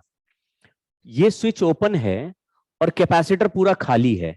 ये हमने एक बार सीखा था कि जब भी एक बैटरी कैपेसिटर से कनेक्ट कर दो, तो बैटरी मान लो 10 वोल्ट की है और कैपेसिटर में कोई भी चार्ज नहीं, तो वो 0 पोटेंशियल डिफरेंस पे है। तो बैटरी हायर वोल्टेज की है और कैपेसिटर लोअर है, तो फिर हायर से लोअर, यानी इसके पॉजिटिव प्लेट से पॉजिटिव चार्ज और नेगेटिव से, तो कैपेसिटर पे चार्ज डिपॉजिट होने लगेगा। तो बैटरी अगर 10 वोल्ट की है और इसने कैपेसिटर को थोड़ा चार्ज ऐसे दिया, पॉजिटिव ने पॉजिटिव, नेगेटिव से नेगेटिव, या ऐसे ही बोल सकते हैं पॉजिटिव से पॉजिटिव निकला और ऐसे पॉजिटिव वापस आ गया। समझ गए क्या? कैसे बोल सकते हैं पॉजिटिव ने पॉजिटिव दे दिया, नेगेटिव ने नेगेटिव दे दिया, और एक प्लेट पॉजिटिवली चार्ज होने लगा, एक नेगेटिव। तो मान लो चार्ज जैसे ही आया वैसे ही इस प्लेट के बीच में 1 वोल्ट का पोटेंशियल डिफरेंस आ गया। लेकिन बैटरी 10 वोल्ट की है, तो बैटरी फिर से चार्ज भेजेगी, फिर ये वोल्टेज बढ़ के 2 वोल्ट हो जाएगा, फिर 3 वोल्ट हो जाएगा, ऐसे बढ़ते बढ़ते कैपेसिटर के प्लेट्स के बीच में पोटेंशियल डिफरेंस 10 वोल्ट हो जाएगा कभी ना कभी। जब हो जाएगा तो फिर चार्ज भेजना बैटरी बंद कर देगा, यानी उसके बाद अभी कैपेसिटर और चार्ज। तो अगर V वोल्ट की बैटरी कैपेसिटर से लगा दें तो कैपेसिटर को कितना चार्ज मिलता है?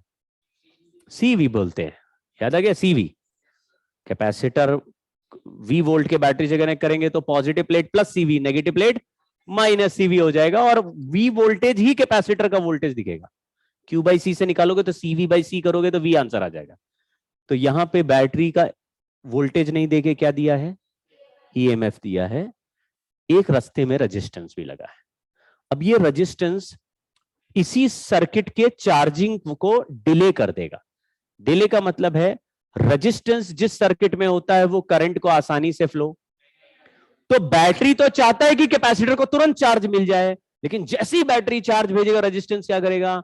चार्ज को अपोज करेगा। तो जितनी तेजी से कैपेसिटर भरना चाहिए उससे थोड़ा स्लो भरेगा। तो आप कहेंगे कि यार ये कैपेसिटर तो जैसे 1 मिनट के बाद आके देखा तो अभी उसमें 2 वोल्ट का ही चार्ज आया है, फिर तुम टहल के आओगे 3-4 मिनट के बाद 4 वोल्ट का ही चार्ज आया है, तो तुम कहोगे यार तो धीरे धीरे बढ़ रहा है, 10 मिनट के बाद भर पाया। तो रेजिस्टेंस और बढ़ा दे तो और धीरे हो जाएगा सर्किट का चार्जिंग। मतलब ये सर्किट को हम ट्रांजिएंट सर्किट बोलते हैं। इसमें उसका एक स्टेजेस आती हैं कि धीरे धीरे धीरे धीरे चार्ज बढ़ता हुआ दिखेगा, धीरे धीरे करंट फ्लो होता हुआ दिखेगा। तो ये कुछ ऐसे हो गया जैसे कि हमारे पास एक मोटर है, उसको मैंने स्विच ऑन किया, पाइप लगा है, पानी टंकी में जाने लगा। ठीक है, टंकी में एक पर्टिकुलर अमाउंट ऑफ पानी जाना है। अगर हम बहुत ही पतले पाइप लगा दे, पतला पाइप मतलब ज्यादा रेजिस्टेंस, एक्चुअली भी ये होता है, बहुत पतला पाइप लगा दे तो मोटर ज्यादा भी मेहनत करेगी तो भी पानी कम कम ही जाएगा, कम जाएगा तो धीरे धीरे टंकी भर पाएगी, तो फिर टाइम ज्यादा लगेगा, है ना। तो अप्रोप्रिएट पाइप लगाया, मोटा पाइप लगाया है तो कम रेजिस्टेंस मतलब जल्दी भरेगी। वैसे ही यहां पे कुछ दिखेगा। तो अच्छा ठीक है, तो स्विच क्लोज कर रहे हैं। अब देखो कहानी क्या है, हमने बोला at t is equal to 0 switch को कर रहे हैं क्लोज, लेकिन चार्ज कैपेसिटर में क्या था? मतलब टंकी खाली थी, मोटर जब ऑन कर रहे हैं उसके पहले टंकी क्या है? नहीं, जस्ट ऑन करते ही टंकी कितनी भर जाएगी? अरे थोड़ी नहीं रे, खाली ही बोलना है, समझ गए ना, क्योंकि ऑन किया है तो पानी अभी एक पहली बूंद उधर से चली, समझ गए ना, ऐसे पाइप का मुंह छोड़ के अभी टंकी के अंदर हवा में उड़ रही है, कितनी भर गई टंकी? T इक्वल टू 0 वही इंस्टेंट है जब मोटर को ऑन करते ही देखो तो कितनी भर गई है। अरे पानी तो अभी ऊपर से आ रहा है ना, ये आया, बस आया, जस्ट आया, कितनी भरी है? 0। समझ गए? वैसे ही चार्ज को जीरो बोलना है, पहले कोई भी चार्ज कैपेसिटर पे नहीं था। क्या ऐसा नहीं हो सकता कि थोड़ा सा कैपेसिटर पहले से ही चार्ज हो? मोटर चलाते समय टंकी थोड़ी भरी हुई नहीं हो सकती क्या? हो सकती है, तो रिमेनिंग भरेगी। अगर मान लो पहले से ही 2 वोल्ट पे चार्ज है तो 2 से 10 जाएगा। अगर 0 पे है तो 0 से 10 जाएगा। खेल समझ गए? तो कहां से स्टार्ट करें उस पे है। अभी हम कौन सा फॉर्मूला लिखेंगे जिसमें इनिशियल चार्ज 0 है। ठीक, स्विच को क्लोज कर दिया, चार्ज लेकिन 0 था। थोड़ी देर के बाद हमने देखा कि चार्ज का वैल्यू बढ़ के क्यू हो गया और करंट का वैल्यू उस मोमेंट पे आई है। हमको यही दो चीजें पता लगानी है। क्या? कि किसी टाइम टी पर चार्ज कैपेसिटर में कितना है और उसी मोमेंट पे वायर में कितना करंट फ्लो हो रहा है, क्योंकि जो करंट फ्लो हो रहा है उससे और चार्ज इंक्रीज भी हो रहा होगा। समझ गए क्या? एक बार कैपेसिटर पूरा भर गया तो कितना चार्ज फ्लो होगा? कुछ और आएगा नहीं, तो करंट क्या हो जाएगा? 0। तो वो ध्यान में रखना। ठीक है, चलिए यहां पे करंट आई ले लेता हूं। आई, इधर से आई वापस। कैपेसिटर में चार्ज क्यू। आपको कभी ऐसा सिखाया गया है कि एक क्लोज लूप हो तो सारे पोटेंशियल डिफरेंस का सम 0 हो जाता है? तो वही लिख रहे हैं। यहां से यहां जंप करेंगे, यहां से यहां E प्लस E हो गया। यहां पॉजिटिव से नेगेटिव जंप करेंगे तो, और करंट के डायरेक्शन में चलेंगे, करंट आई है। बहुत अच्छा बोले, -IR और सबका सम। ये तीन ही लोग हैं। आई को उधर भेज देते हैं, बाकी सब इधर रखते हैं। तो EC minus Q by C LCM कर दिया, इक्वल टू IR। ये जो I होता है ये rate of flow of charge ही होता है, इसलिए इसको dq बाई dt कर दिया है। जितना करंट ज्यादा होगा उतना चार्ज कैपेसिटर में तेजी से बढ़ रहा होगा। तो dq बाई dt, इसको यहां dq बाई dt लिख रहे हैं, यहां से लिख देता हूं EC minus Q by C dq by dt into R. dq के नीचे EC माइनस क्यू ला रहे, बाकी सब इधर। तो dt by R C equal to dq upon EC minus Q. Integration दोनों साइड लगाएंगे, टाइम 0 से t इंटीग्रेट करेंगे चार्ज को 0 से क्यू, क्योंकि यहां लिखा हुआ t इक्वल टू 0 पे चार्ज का वैल्यू 0 है, तो t इक्वल टू 0 पे 0। ठीक है, इंटीग्रेशन आपने शायद सुना हो, तो ये dq बाई क्यू का इंटीग्रेशन करते हैं तो ln में आंसर आता है। तो यहां पे लिख दे रहा हूं ये वाला रिजल्ट यहां। तो dt का integration t by R C, इसमें लिमिट 0 रखेंगे तो 0 हो जाएगा, इसलिए नहीं लिखा लिमिट, है ना। t की जगह 0 रखोगे तो 0 हो जाएगा, गायब हो जाएगा। ये ln है, तो minus ln EC minus Q. Limit है 0 टू क्यू। माइनस इसलिए आ गया क्योंकि क्यू के सामने क्या है? क्यू के सामने जो नंबर भी मल्टीप्लाई रहेगा वो डिवीजन में चला जाता है इंटीग्रेशन करते। तो यहाँ 2 होता तो -2 होता तो -2 नीचे चला जाता। ये -1 है तो -1। ठीक है, अब ln में जब रिजल्ट आता है तो पहले अपर लिमिट रखते हैं, फिर डिवीजन लगाते हैं, फिर लोअर लिमिट रखते हैं। देखना t by R C equal to minus ln, Q की जगह क्यू लिखा तो EC माइनस क्यू आ गया, और क्यू की जगह 0 लिखा तो EC आ गया। पहचाना कोई? अपर लिमिट रखा तो क्यू की जगह क्यू रखोगे तो EC माइनस क्यू ही दिखेगा, क्यू की जगह 0 रखोगे तो EC तो दिखेगा ही ना। तो ये हो गया हमारा। ये माइनस को इधर भेज देते हैं, ln को हटाते हैं, इसको यहां लिख रहे हैं। तो अगर ln को हटाएंगे तो राइट साइड में एक्सपोनेंशियल मतलब e का पावर हो जाता है। ln हटाते तो e के पावर में चला जाता है, उधर चला गया। अब ये ln हट गया, माइनस इसका यहां चला गया था, तो minus T by R C में माइनस ये वाला ही माइनस है। ln हटा दिया तो क्या बचेगा राइट साइड में? तो EC माइनस क्यू, अब EC मल्टीप्लाई कर देते हैं तो आया EC minus Q equal to EC into E raised power minus T by R C. EC minus Q में EC को भी इधर भेज देते, माइनस भी उधर भेज देते, तो Q का वैल्यू आया EC माइनस EC ऐसे। अब ये फॉर्मूला अभी देखने में थोड़ा जहर है, लेकिन ये याद कर लेना है हमको, ठीक है। याद, ये फॉर्मूला याद कर लेना है, इसको अभी और डिस्कस करेंगे, याद हो भी जाता है। और ये फॉर्मूला 3-4 बार अभी और आएगा फिजिक्स में, तो फायदा हो गया कि नुकसान? फायदा हो गया भाई, सब जगह का रिजल्ट भी सेम ही चलेंगे, तो 3-4 बार और भी आएगा तो वो कभी ना कभी याद हो जाएगा। मतलब अभी नहीं है तो बाद में याद हो जाएगा, लेकिन अभी याद कर लोगे तो बाद में स्पीड बढ़ जाएगी आपकी। फंक्शन है ये। ई क्या है? बैटरी का वोल्टेज या ईएमएफ है? ईएमएफ बोलना है, ईएमएफ है। सी क्या है? तो ये ईसी जो है वो maximum charge on the capacitor है, जो फाइनली जाने वाला था। ये ईसी वही वैल्यू लिखा हुआ है, समझ गए ना? तो मैंने बोला अगर कैपेसिटर को 10 वोल्ट से कनेक्ट करेंगे तो फाइनल चार्ज कितना जाएगा? अब बोलो सीवी जाता है, वी की जगह 10 वोल्ट लिख देना, समझ गए क्या? तो ये कौन सा वाला चार्ज है? फाइनल चार्ज है, जो जिसके बाद कैपेसिटर में और चार्ज। तो अगर कोई बोलता है कि what is final charge on the capacitor, what is the charge on the capacitor, EC हो गया, ठीक है। इसमें एक पेज और अभी लगाना पड़ेगा, न्यू स्लाइड। अब ये क्यों नहीं आ रहा है हमारे पास?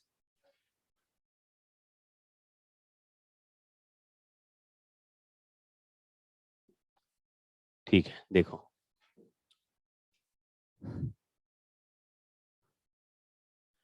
ये फंक्शन पे ही फोकस करना, इसको दोबारा लिख रहे हैं।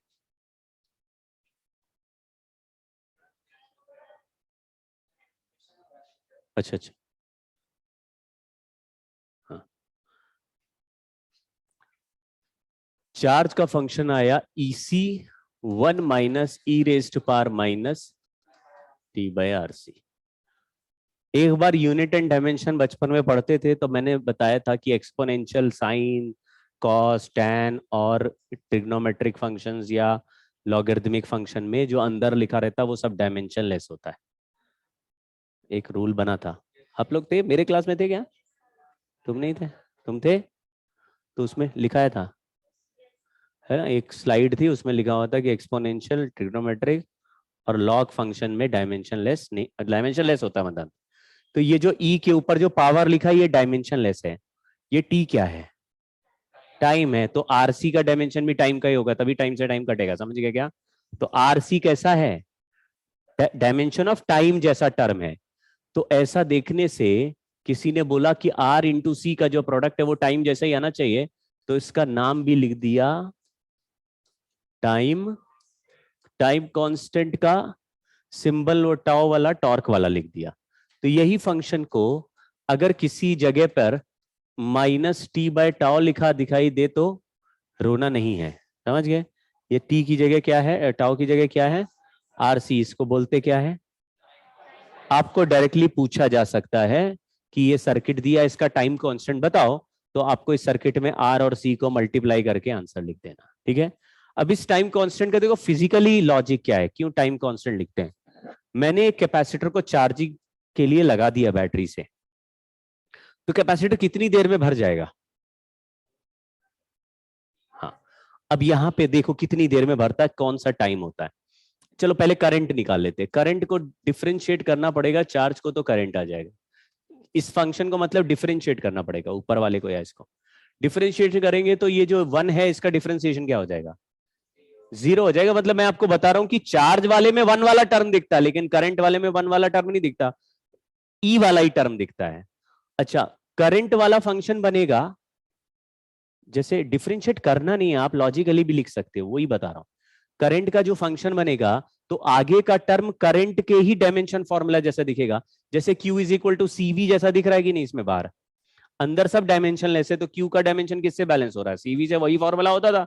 ऐसे ही करंट का फॉर्मूला किससे बनता है? V बाय आर से। V की जगह यह कौन है? E है, तो करंट का फंक्शन क्या आना चाहिए? E बाय आर के आगे एक्सपोनेंशियल आना चाहिए, समझे क्या? लेकिन 1 क्यों नहीं आएगा? क्योंकि डिफरेंशिएशन में कांस्टेंट गायब हो जाएगा, तो क्या आएगा डायरेक्टली? हाँ, तो फॉर्मूला क्या बनना चाहिए? E by R, E raised power minus T by RC। RC की जगह टाउ लिख सकते हैं।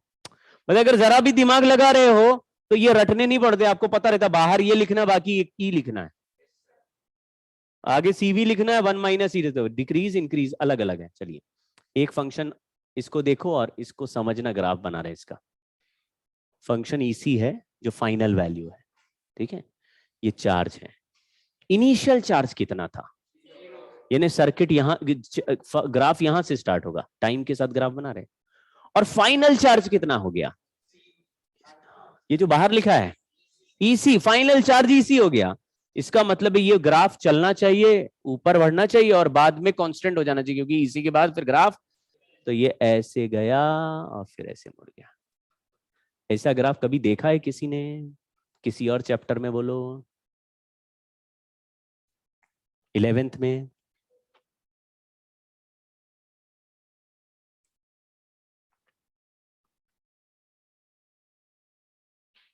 हाँ क्या, नहीं,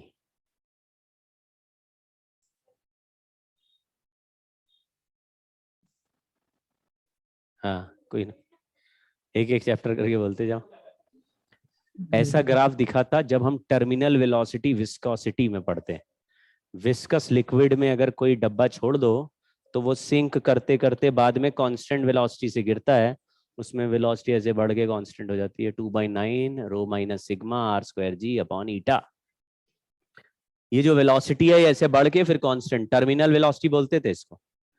ये जो ग्राफ है ये इनफाइनाइट टाइम के बाद कांस्टेंट बनता है, इनफाइनाइट टाइम, यानी टी टेंडिंग टू इंफिनिटी लिखोगे तो ये ई वाला टर्म जीरो हो जाएगा, तो 1 माइनस जीरो होके चार्ज का आंसर फाइनल क्या आ जाएगा, ईसी कब आएगा, जब टी टेंडिंग टू इंफिनिटी हो, ठीक है, ई वाला टर्म जीरो हो जाएगा। अच्छा इसको अब देखते हैं, इसको करंट वाले ग्राफ को, करंट जैसे अगर टी का वैल्यू जीरो डालेंगे तो ई का पावर जीरो मतलब वन, तो वन हो जाएगी, ये टर्म वन हो जाएगा, तो आंसर करंट का क्या आएगा।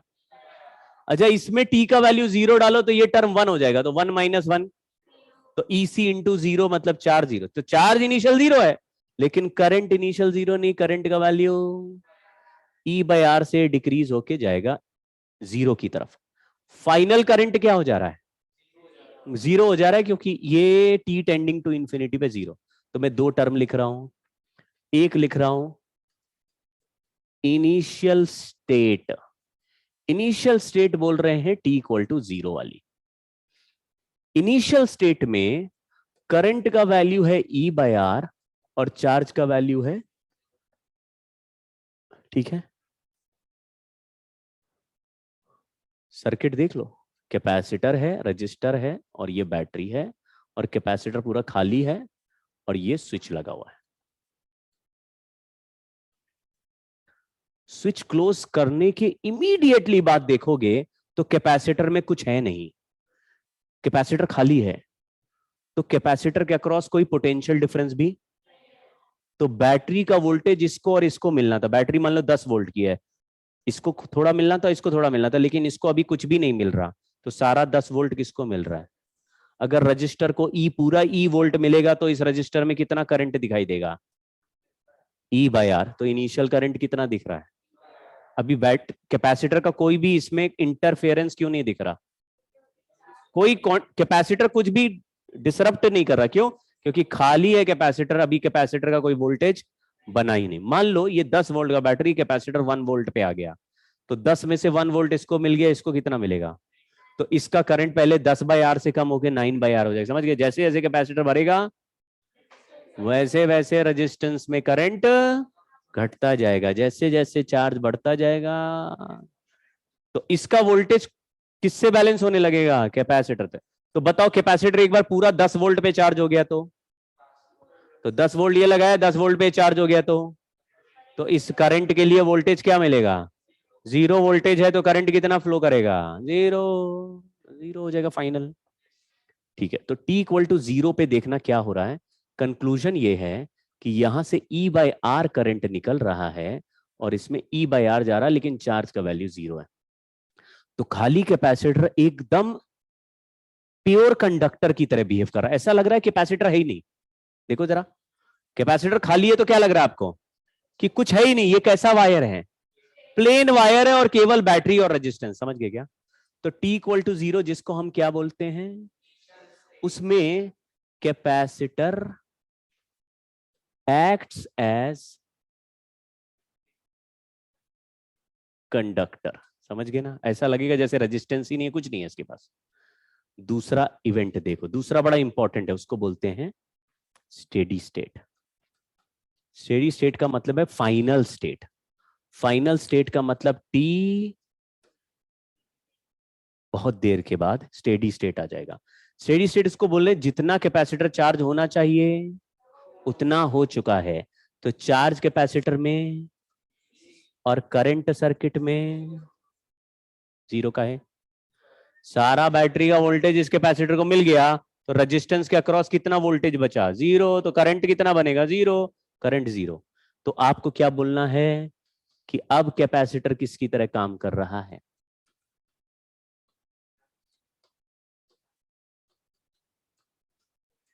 इंसुलेटर कौन से ऑब्जेक्ट होते हैं, जो लगा दें तो करंट फ्लो होने। तो भरा हुआ कैपेसिटर, कंप्लीटली भर गया जो कैपेसिटर, स्टेडी स्टेट में पहुंच गया। स्टेडी स्टेट किसको कहेंगे। अब ये किसी भी बात के लिए ट्रू है। यहां पे इस सर्किट में एक कैपेसिटर एक रजिस्टर था, लेकिन अगर 50 कैपेसिटर 100 रजिस्टर भी अलग अलग जगह लगे हो, तो जिस जिस ब्रांच में कैपेसिटर है, अगर वो स्टेडी स्टेट में पहुंच गया यानी कंप्लीटली भर गया, तो अपने थ्रू और करंट फ्लो। तो हर कैपेसिटर जो स्टेडी स्टेट में चला जाएगा वो अपने थ्रू करंट फ्लो, तो वो किसकी तरह बिहेव करेगा, इंसुलेटर की तरह बिहेव करेगा, और अपने थ्रू करंट नहीं जाने देगा। ठीक है, तो लिखा capacitor acts as insulator at steady state. तो हमने बोला current through capacitor branch is zero at, समझ गए। तो सवालों में अगर स्टेडी स्टेट लिखा है तो आपको समझ में आ जाए। इसकी हम प्रैक्टिस करेंगे, है ना, इसी की प्रैक्टिस। ये सवाल ज्यादा आते हैं। दो तरह के सवाल हो गए, एक इनिशियल स्टेट और स्टेडी स्टेट के सवाल पूछेंगे, उसमें टाइम का फंक्शन। कैपेसिटर है तो बिल्कुल खाली चलेगा, तो कैपेसिटर बिल्कुल कंडक्टर की तरह बिहेव करेगा इनिशियल स्टेट में, और जब पूरा भर गया तो इंसुलेटर की तरह बिहेव करेगा स्टेडी स्टेट में। ये दो एक्सट्रीम सवाल हो गए। लेकिन बोला 1 सेकेंड के बाद कितना चार्ज है, तो टाइम का फंक्शन में टी की जगह 1 सेकेंड लिख दोगे। 2 सेकेंड बाद कितना चार्ज है, 2 सेकेंड डाल दोगे। 3 सेकेंड बाद कितना करंट है इसी फंक्शन में, 3 सेकेंड। तो टाइम का फंक्शन भी याद रखना है, इनिशियल फाइनल वैल्यू भी। ठीक है, नेक्स्ट जैसे प्रैक्टिस करेंगे, इसमें थोड़ा प्रैक्टिस लगेगी। प्रैक्टिस करने के बाद हमको आइडिया लग जाएगा किस सवाल में क्या लिखना है। हाँ जी, हाँ यूज होगा है। वो चारों ऑप्शन में ई का पावर में ही आंसर दिया रहेगा। ये सॉल्विंग नहीं करना कि ई का पावर कैसे सॉल्व करे, कभी वैल्यू नहीं पूछते। पावर जैसे ई का पावर -3 लिखा रहेगा, -1 लिखा रहेगा, -8 आएगा आंसर में, तो ई के टर्म्स में ही आंसर रहेगा। कभी नहीं सॉल्विंग कराते हैं ना, किसी में नहीं कराते, जेई में ही नहीं कराते, नीट में तो बिल्कुल नहीं कराते। ठीक है, तो आपको आइडिया लग जाएगा कि ये क्या करना है। कभी जैसे ई का पावर -1 आ गया तो उसको 1/e लिखा रहेगा, तो उतना ही बस है। माइनस में आ गया तो नीचे आ जाएगा, प्लस में तो सर इतना कर लेंगे आप, है ना। बस इसमें आखिरी एक बात और, हाँ मैंने एक बोला था, ये जो टाइम कांस्टेंट है इसका सिग्निफिकेंस क्या है। सिग्निफिकेंस ये है कि अगर कोई कैपेसिटर चार्ज हो रहा है तो हमें पता कैसे चलेगा कितनी देर में चार्ज हो रहा है, क्योंकि इसमें लॉजिकली कितना टाइम पर ही चार्ज हो रहा है, इनफाइनाइट टाइम। इनफाइनाइट टाइम कितना होता है, कितना होगा, उसी का रेफरेंस आरसी से मुझे पता चलेगा। लॉजिक ये है कि जब कैपेसिटर को चार्ज करेंगे तो R इंटू सी मल्टीप्लाई करके चेक कर लो कितना वैल्यू आ रहा है। मान लो R का वैल्यू 1000 ओम है रेजिस्टेंस का, और कैपेसिटर का वैल्यू 10 माइक्रोफैरेड है। तो ऐसा 10 माइक्रोफैरेड यानी 10 का पावर -5 को 10 का पावर 3 से मल्टीप्लाई करेंगे तो 10⁻⁻² आ गया। ये सेकेंड हो गया। R और C अगर तुमने ऐसा ही यूनिट लिया तो टाइम अपने आप ऐसा ही यूनिट बन जाएगा। तो 10 का पावर -2 सेकेंड हो गया, यानी 1/100 सेकेंड हो गया। ये एक टाइम कांस्टेंट का वैल्यू आ गया, और यहां तक पहुंचने में 6 या 7 टाइम कांस्टेंट लगते हैं, 6 और 7। मतलब 99.99 पहुंचने के लिए कितना, 7 टाइम कांस्टेंट पहुंचा, तो ये नंबर बढ़ के कितना हो जाता है 99.99। फिर उसमें एक टाइम कांस्टेंट वाला टाइम और बीत जाए तो 99.991 हो जाएगा। समझ गए ना, फिर बढ़ता जाएगा हमेशा, लेकिन हम लोग ऑलमोस्ट 100% चार्जिंग कब मान लेते हैं? अरे 99.99 पहुंच जाए तो हो गया ना चार्ज। उतना पहुंचने में कितनी बार टाइम कांस्टेंट बीतता है? 6 या 7 बार बोल दो, ऐसा कोई फिक्स्ड वैल्यू नहीं है, 6-7 बार। लेकिन मान लीजिए किसी का टाइम कांस्टेंट 1/100 सेकेंड आ रहा है, तो 1 सेकेंड में उसमें कितनी बार टाइम कांस्टेंट बीत गया? 100 बार, समझे क्या? तो ये कैपेसिटर 1 सेकेंड में चार्ज हो जाएगा कि नहीं हो जाएगा?